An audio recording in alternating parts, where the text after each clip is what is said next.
bairros é preciso ter uma rede de atendimento próximo para se ter o histórico. E aí, doutor, fica bem mais fácil se medicar, enfim, se gerar saúde nas crianças do que um modelo, enfim, emergencial, enfim, que atende na hora da crise. Não lhe parece? Sem dúvida nenhuma. Isso aí é o ponto fundamental e bem básico, né? Porque, na verdade, o paciente não tem que ficar procurando emergência. Ele tem que ter um local onde ele vai ser assistido e que tenha tranquilidade de ser controlado o processo dele de uma forma normal.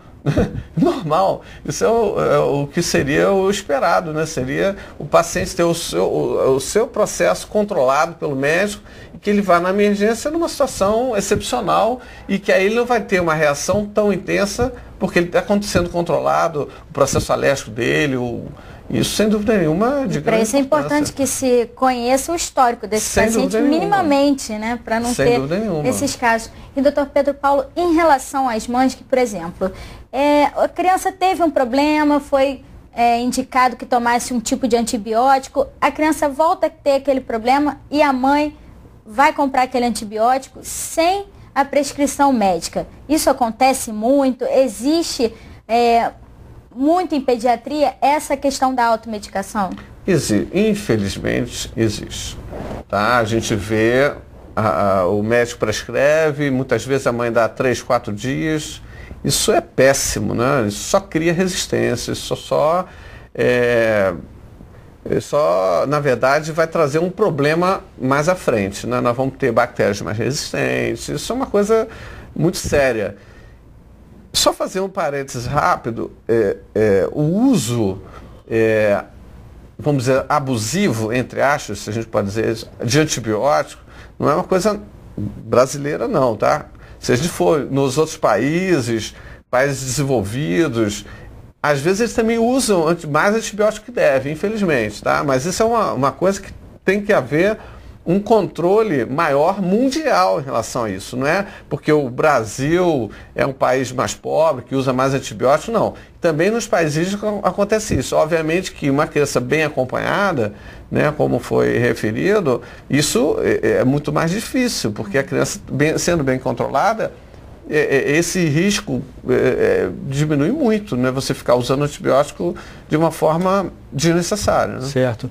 Doutor Pedro Paulo, então, se a mãe tem ali a famosa caderneta de vacinação da criança e puder também fazer alguns apontamentos, enfim, de todas as circunstâncias que aquela criança passou, os atendimentos, os remédios tomou, também é uma boa providência, não é? Porque você já tem ali minimamente uma ficha, um histórico da criança e fica mais fácil para o médico saber um pouquinho da história, não, enfim, de forma leiga, mas de qualquer maneira já é um avanço. Não há dúvida nenhuma, isso aí é uma medida fundamental, porque a mãe nem sempre sabe informar, sabe dar as informações e muitas vezes pode não entender, mas à medida que esteja escrito e o médico vai atender e ver lá o que a criança está fazendo, não há dúvida nenhuma que isso é um fator que ajuda e muito. É uma boa providência então para as mães que estão nos assistindo agora terem essa providência de cuidar, aquelas que estão grávidas, que vão ter neném sem dúvida dentro em breve, que possam ter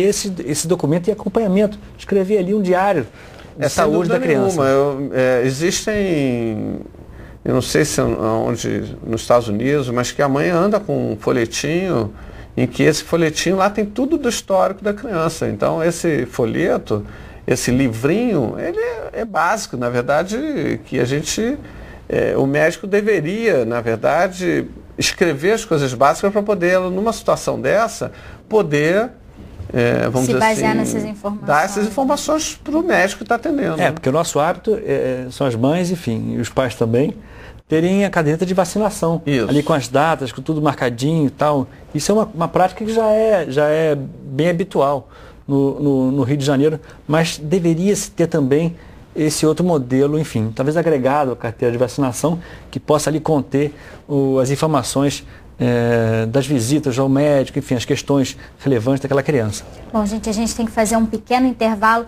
No próximo bloco, eu queria que a gente abordasse um pouquinho a questão da gripe suína, H1N1, que Pode ser que a gente tenha um novo surto, a gente sempre espera quando o tempo esfria um pouquinho. Em 2009 a gente já teve um surto importante no Brasil, no Rio de Janeiro, e eu queria que a gente falasse sobre os cuidados que a gente tem que ter com as crianças para evitar esse tipo de doença. Então a gente volta com esse assunto no próximo bloco. É só mais um minutinho, não saia daí.